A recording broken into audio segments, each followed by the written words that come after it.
Pemirsa, berita Banjarmasin kembali hadir menjumpai Anda bersama saya Zaldi Ariandi. Sejumlah berita aktual dan beberapa informasi menarik lainnya telah kami siapkan untuk Anda. Berikut berita utama hari ini.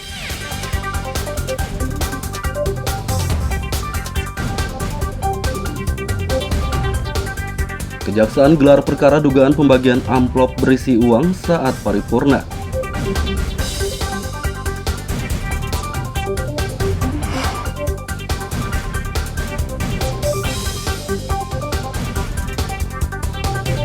Warga masih keluhkan air PDAM belum mengalir.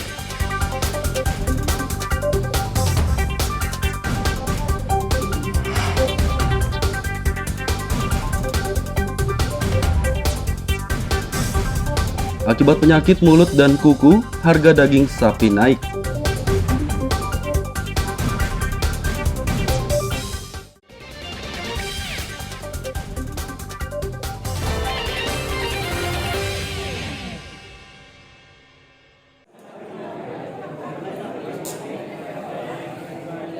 ,1 kg narkoba jenis sabu-sabu dan puluhan gram ganja dimusnahkan kepolisian Kalimantan Selatan akhir pekan lalu.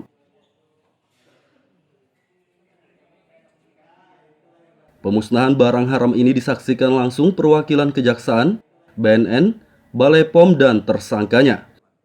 Barang bukti narkoba tersebut merupakan hasil pengungkapan kasus selama 3 bulan terakhir dari 38 tersangka. Kami dari Kejaksaan Tinggi dan hal ini diwakilkan oleh Pak Ali Wakas, Kasih Narkotika. Yang saya hormati Kepala BNN Provinsi Kalsel, dan ini diwakilkan oleh Pak Surino. Yang saya hormati juga Kepala Balai POM sudah hadir dan diwakilkan juga Ketua LKPH Ulam sudah hadir. Kemudian dari penasihat hukum sudah hadir juga. Yang saya hormati rekan kami. Para tersangka akan dikenai pasal 112 ayat 1 Undang-Undang Nomor 35 Tahun 2009 tentang narkotika dengan ancaman penjara 5 tahun hingga seumur hidup. Dari Kota Banjarmasin, Muhammad Lutfi Darlan dan Fahrulani melaporkan.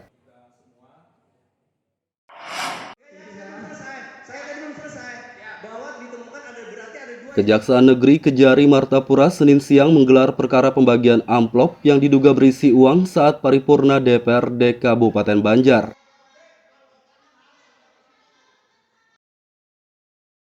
Amplop berwarna coklat itu dibagikan oleh salah satu wartawan media online saat paripurna awal April 2022 lalu. Kejari mengatakan pihaknya telah memeriksa 13 orang yang terlibat. Menurutnya amplop itu hanya berisi berkas alat kelengkapan dewan atau AKD. Coba lah ya, kita urut dulu. Kalau setahu saya ya, awalnya itu informasi itu kan beda-beda ya. Ada yang bilang kebiasaan, apa. Tapi yang kami peroleh sampai detik ini satu pun tidak ada tentang yayasan. Boleh Anda cek. Baik, kalau kami kan udah komisi pers nih, ke dewan atau siapa orang yang berkaitan dengan itu, tanyakan aja. Tidak ada, sampai detik ini ada. Dan saya pun belum ada apa ya. Sebelumnya, video pendek pembagian amplop saat paripurna tersebut viral di media sosial. Banyak masyarakat yang meyakini amplop berwarna coklat itu berisi uang karena terlihat tebal. Selain itu, legislator yang menerimanya terlihat panik dan langsung menyembunyikannya. Dari Kabupaten Banjar, Muhammad Lutfi Darlan dan Fahmi melaporkan.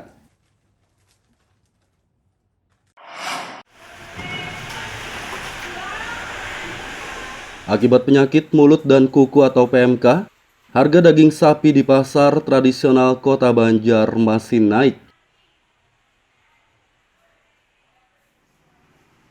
Terpantau Senin pagi, harga daging sapi di pasar Sentra Antasari yang semula Rp130.000 per kilogram, naik menjadi Rp150.000 per kilogramnya. Salah satu pedagang Sutimah mengatakan kenaikan sudah terjadi sejak sepekan lalu.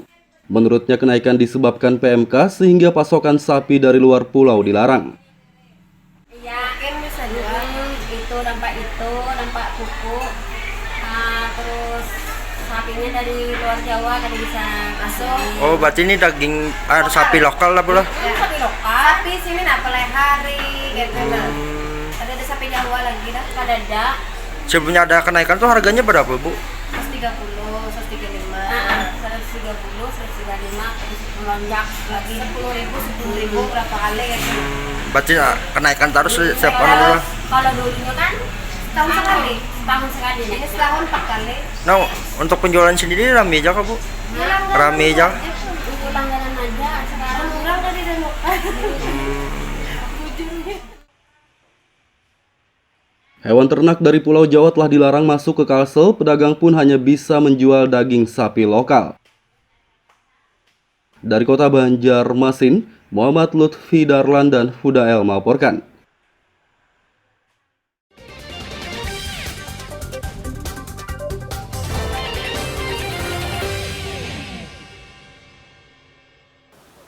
Pemirsa masih bersama kami dalam Berita Banjarmasin. Bagi Anda yang baru bergabung, berikut Berita Banjarmasin utama hari ini.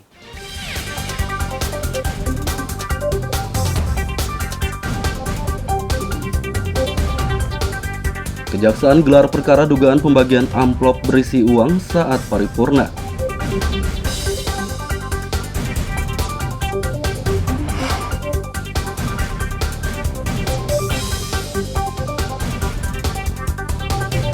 Warga masih keluhkan air PDAM belum mengalir.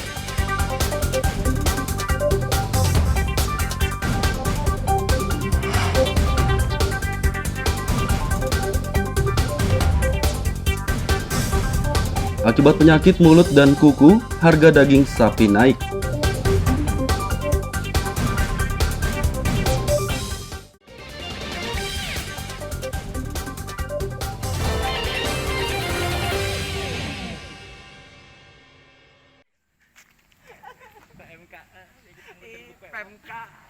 Penyebaran penyakit mulut dan kuku PMK pada hewan ternak meluas. Sapi dari luar pulau dilarang masuk ke Kalimantan Selatan.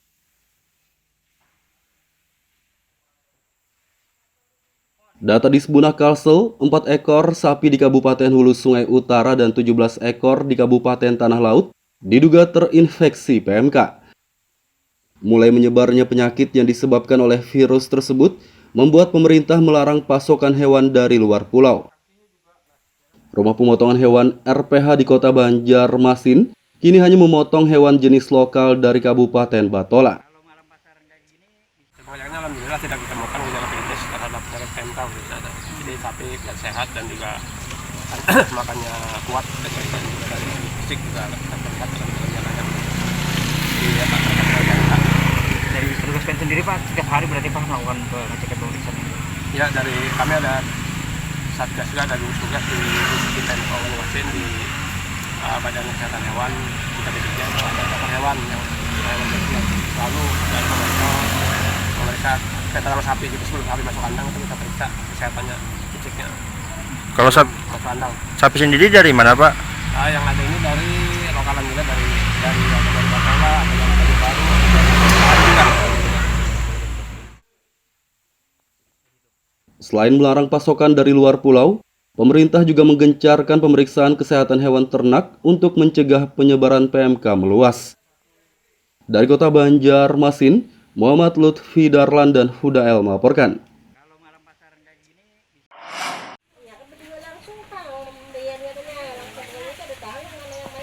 Warga Binakarya RT 69 Banjarmasin Barat masih mengeluhkan air PDAM yang belum juga mengalir. Terpantau Senin kemarin, keran air di rumah-rumah mereka masih belum mengalir. Warga pun terpaksa menggunakan mesin pompa saat malam hari. Namun menurut mereka, air yang keluar dari keran keruh dan beraroma tak sedap. Mati itu pada jalan. Siang aja nggak ada jalannya, Cil? Siang ada jalan, malam jam 1, jam 2-nya. Hanya jalan dah. Kalau umat juga subuh jam 4 dan setengah 4 mati sudah.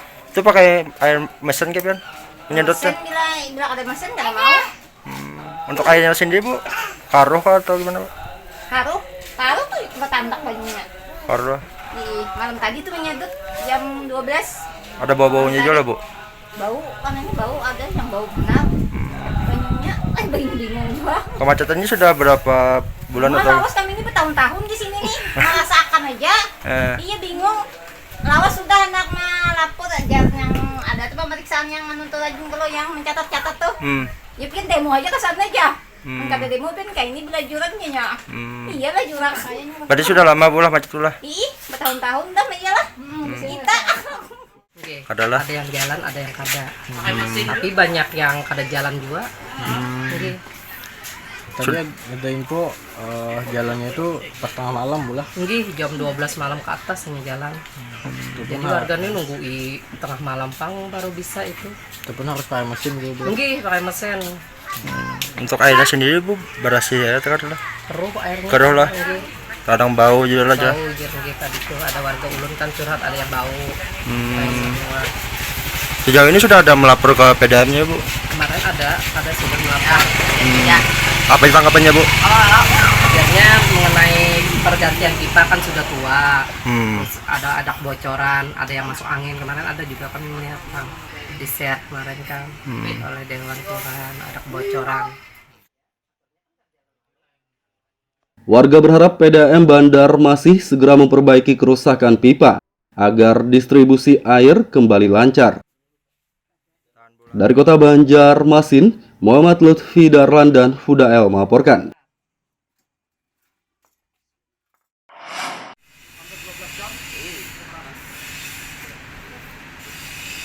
Beberapa hari lalu Wali Kota Ibnu Sina membeberkan alasan pemerintah Banjarmasin tidak dapat menyertakan modal untuk PDAM Banjarmasin.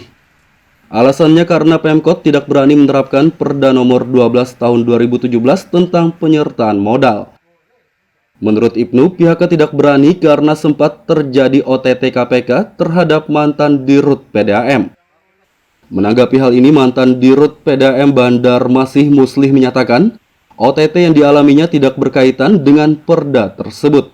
Menurutnya produk hukum itu sah digunakan karena sesuai prosedur dan aturan. Seharusnya perda tersebut dapat dimanfaatkan Pemkot untuk meningkatkan pelayanan PDAM. Jadi di dalam perda itu jelas bahwa mulai 2015 sampai dengan tahun 2020 PDAM itu tidak perlu setor PAD. Artinya PAD atau dividen yang diberikan ke pemerintah kota itu langsung menjadi penyertaan modal pemerintah kota kepada PDAM. Seperti itu. Jadi 2015 sampai dengan 2020 itu harusnya secara otomatis dividennya masuk kepada PDAM. Langsung tinggal hanya dibuat berita acara berapa nilainya. Nah itu. Jadi kalau dulu kita memperkirakan nilainya sekitar 50 miliar. Nah, iya pendapatan selama 6 tahun tersebut. Jadi dari 2015 sampai dengan 2020, 6 tahun kan, 15, 16, 17, 18, 19, 20. Itu kita perkirakan adalah 50 miliar. Muslih menambahkan, akibat tidak berani menerapkan perda tersebut, layanan PDAM menurun. Krisis air bersih di Kecamatan Banjarmasin Barat adalah salah satu dampaknya. Seharusnya pipa distribusi di wilayah itu diganti pada tahun 2017 lalu. Dari Kota Banjarmasin, Muhammad Lutfi Darlan dan Fudael melaporkan.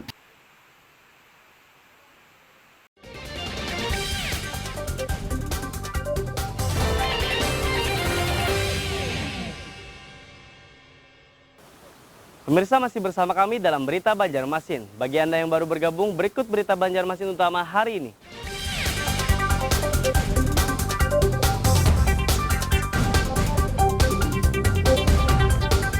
Kejaksaan gelar perkara dugaan pembagian amplop berisi uang saat paripurna.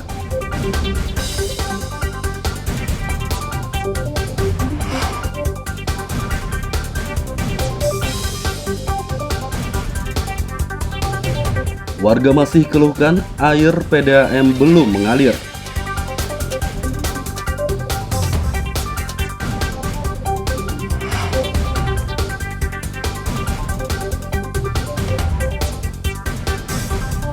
Akibat penyakit mulut dan kuku, harga daging sapi naik.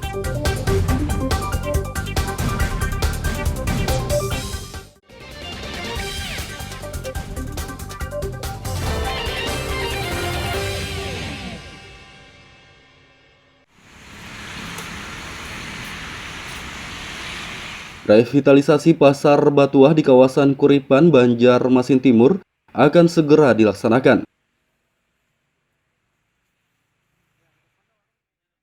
Pemerintah sudah mengirimkan surat pemberitahuan kepada warga yang bermukim di pasar tersebut untuk segera mengembalikan aset.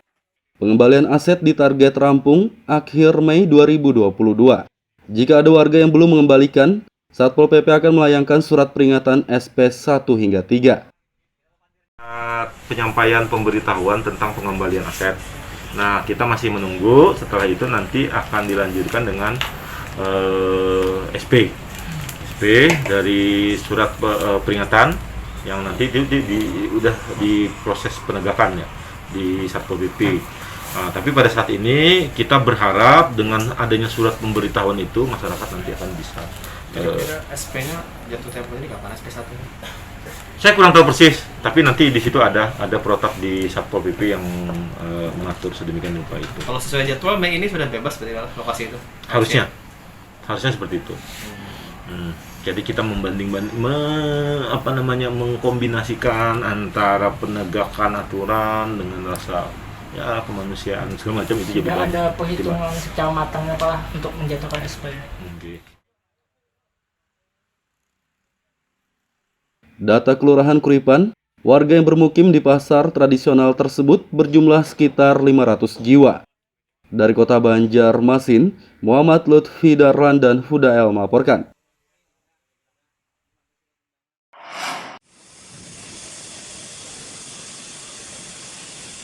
Wakapolda Kalimantan Selatan Brigjen Pol Agung Budijono memantau seluruh Mapolsek di Kabupaten Kota Baru.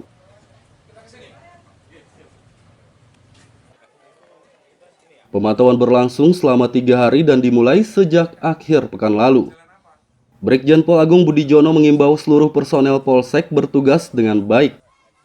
Kita melaksanakan kegiatan, kita bersafari. Kemarin kita melaksanakan kegiatan di Pulau 9, kemudian di Kupang Selatan, dan hari ini Komukan Selatan. Hari ini kita datang ke Pak Guru Pantai, sekaligus silaturahmi karena antara ulama dan umat itu harus satu. Alhamdulillah masyarakat di sini semuanya welcome, kemudian semuanya juga menjalin komunikasi yang baik, situasi dan aman. Kita bersyukur sebetulnya karena masyarakat kita ini haus dengan religi. Ya, kalau kita sudah sampai masyarakat sudah berbondong-bondong, kita lebih senang, lebih bersyukur karena mereka ke arah kebaikan. Kita saling mendukung saja dari aparat keamanan, masyarakat, termasuk juga tamu-tamu harus menyesuaikan situasi dan kondisi yang ada, menyesuaikan dengan adat istiadat yang ada, kemudian saling menjaga. Wakapolda dan rombongan melaksanakan kegiatan bakti sosial, diantaranya pembagian sembako baik kepada anggota Polri maupun kepada masyarakat serta melaksanakan vaksinasi massal.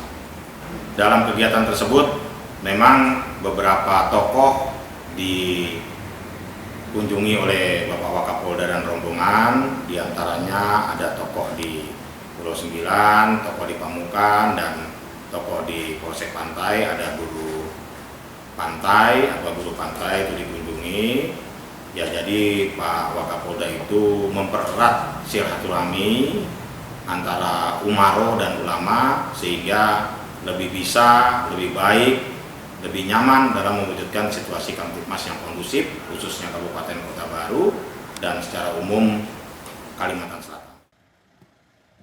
Wakapolda juga bersilaturahmi dengan salah satu ulama di Desa Pantai, Kecamatan Kelumpang Selatan, yang akrab dipanggil Guru Pantai. Dari Kabupaten Kota Baru, Muhammad Lutfi Darlan dan Fauji Rahman melaporkan.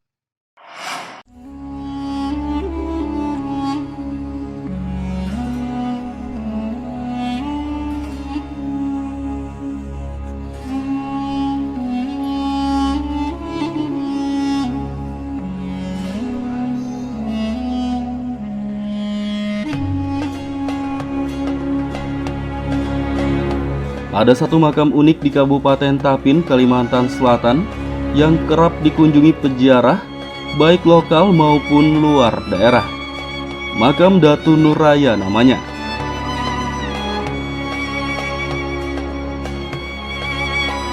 Makam ini disebut unik karena memiliki panjang mencapai 90 meter dan lebar 6 meter hingga dinobatkan sebagai makam terpanjang dunia. Keunikan inilah yang membuat wisatawan lokal maupun luar daerah tertarik untuk berziarah maupun berkunjung. Konon katanya, ukuran tubuh datu misterius tersebut panjangnya lebih dari 100 meter. Berdasarkan sejarah, Datu Nuraya datang menemui ulama bernama Datu Suban yang tengah berkumpul merayakan hari raya dengan 13 santrinya. Saat ditanya, Datu Nuraya hanya melafalkan kalimat La ilaha illallah 7 kali, kemudian meninggal dunia.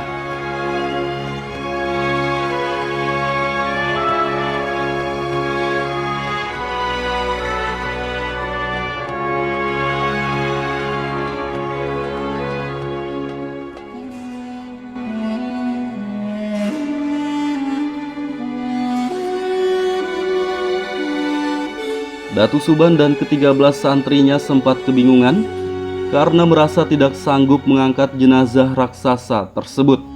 Selain itu mereka juga tidak memiliki air untuk memandikannya karena sedang musim kemarau. Namun tiba-tiba saja hujan lebat turun dan tubuh Datu Nuraya dapat diangkat. Bahkan Datu Suban dan santrinya merasa jenazah tersebut ringan seperti kapas. Saat dimakamkan, tubuhnya ditekuk seperti huruf Hamzah karena liang yang digali tidak muat. Kita menguburannya waktu mengangkat saya Pak besar tadi, paling mengangkat dengan dia. Karena ini lagi di kuburan, nama kuburan juga. Nah, yang sudah selesai kemana tadi, yang Suban kita kayak membuat kitab, membuka kitab tadi, sudah enak pilihan. Yang 7 hari, kalau dibuka kita tadi, kemudian itu muncul Tuban, ya pengaruhnya sekali tahu. Jadi dengarin Datu Nuraya, karena datang hari raya, meninggal hari dia.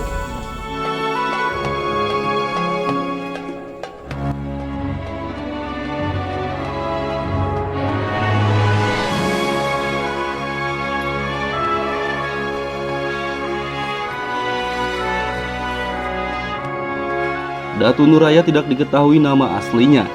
Datu Subanlah yang memberi nama tersebut setelah 7 hari dimakamkan. Datu misterius itu dianggap wali Allah karena membawa kitab yang kini terkenal, yakni Kitab Barencong. Muhammad Lutfi Darlan dan Aryadi Sukma melaporkan dari Kabupaten Tapin, Kalimantan Selatan.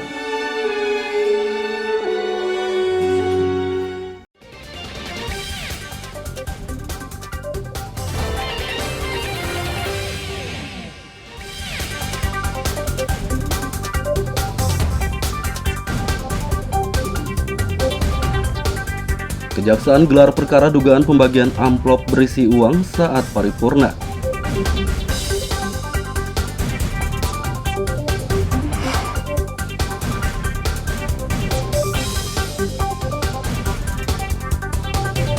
Warga masih keluhkan air PDAM belum mengalir.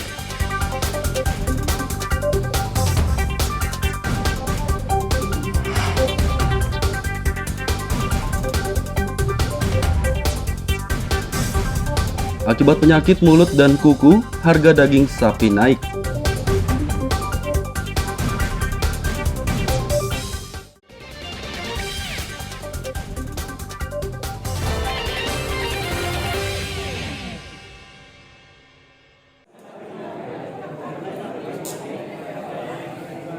$5,1 kilogram narkoba jenis sabu-sabu dan puluhan gram ganja dimusnahkan kepolisian Kalimantan Selatan akhir pekan lalu.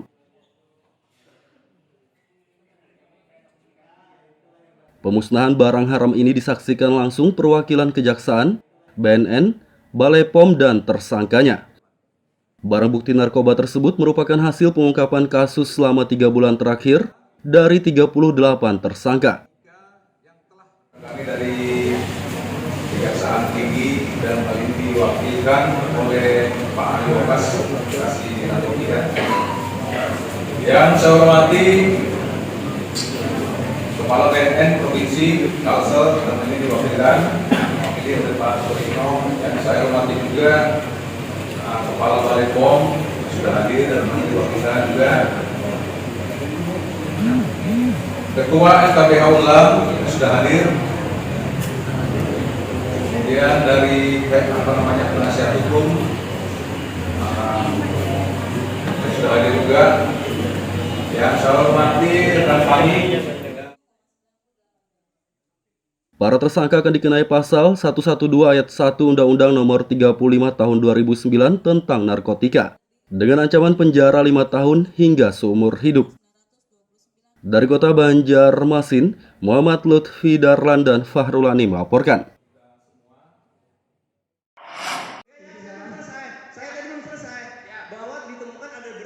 Kejaksaan Negeri Kejari Martapura Senin siang menggelar perkara pembagian amplop yang diduga berisi uang saat paripurna DPRD Kabupaten Banjar.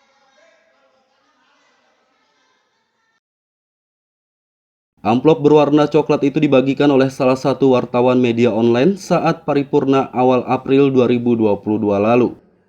Kejari mengatakan pihaknya telah memeriksa 13 orang yang terlibat. Menurutnya amplop itu hanya berisi berkas alat kelengkapan dewan atau AKD. Coba lah ya, kita urut dulu. Kalau setahu saya ya, awalnya itu informasi itu kan beda-beda ya. Ada yang bilang yayasan, apa. Tapi yang kami peroleh sampai detik ini satu pun tidak ada tentang yayasan. Boleh Anda cek. Baik, kalau kami kan sudah konferensi pers nih ke dewan atau siapa orang yang berkaitan dengan itu, tanyakan aja. Tidak ada, sampai detik ini ada. Dan saya pun belum ada apa ya. Sebelumnya, video pendek pembagian amplop saat paripurna tersebut viral di media sosial. Banyak masyarakat yang meyakini amplop berwarna coklat itu berisi uang karena terlihat tebal. Selain itu, legislator yang menerimanya terlihat panik dan langsung menyembunyikannya. Dari Kabupaten Banjar, Muhammad Lutfi Darlan dan Fahmi melaporkan.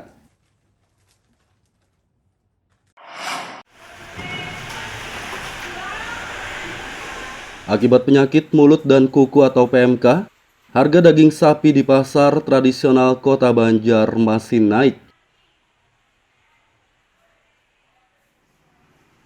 Terpantau Senin pagi, harga daging sapi di pasar sentra Antasari yang semula Rp130.000 per kilogram, naik menjadi Rp150.000 per kilogramnya. Salah satu pedagang Sutimah mengatakan kenaikan sudah terjadi sejak sepekan lalu. Menurutnya kenaikan disebabkan PMK sehingga pasokan sapi dari luar pulau dilarang. Iya, kan bisa jual itu, nampak kuku, terus sapinya dari luar Jawa kan bisa masuk. Oh, berarti ini daging sapi lokal lah pula? Ya, sapi lokal. Sapi sini nak pelihari gitu nah. Ada sapi Jawa lagi dah, pada ada. Sebelumnya ada kenaikan tuh harganya berapa, Bu? 130, 135, 130, 135, terus melonjak lagi 10.000 berapa kali ya. Berarti kenaikan terus setiap tahun. Kalau dulunya kan setahun sekali, ini setahun 4 kali. Nah, untuk penjualan sendiri rame aja kah, Bu? Rame aja?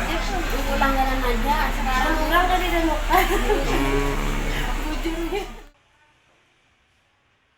Hewan ternak dari Pulau Jawa telah dilarang masuk ke Kalsel, pedagang pun hanya bisa menjual daging sapi lokal. Dari Kota Banjarmasin, Muhammad Lutfi Darlan dan Fudael melaporkan.